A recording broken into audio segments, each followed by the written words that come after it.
Rapina e nottate di terrore per i coniugi Bassani che nonostante tutto questa mattina sono andati a lavorare con i loro fiori. I rapinatori si sono introdotti nella loro villetta di via Culiada, lungo la strada che da Feltre porta a Fonzaso, legandoli e chiudendoli in bagno. Le urla delle vittime hanno richiamato l'attenzione di alcuni vicini che hanno allertato i carabinieri, prontamente intervenuti.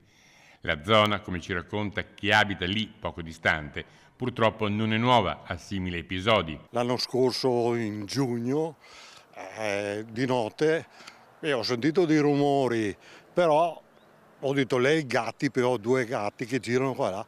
Poi mi sono alzato alle 2 ad andare in bagno, ho trovato un casino, mi hanno aperto i cassetti, ha preso il portafoglio di mia moglie, il mio, i recini e hanno portato via. Per fortuna mi hanno lasciato gli documenti, però non più dormito dopo, è stato un stress continuo perché non pensavo. Indagini coordinate dall'autorità giudiziaria sono in corso da parte dei carabinieri di Feltre e Belluno.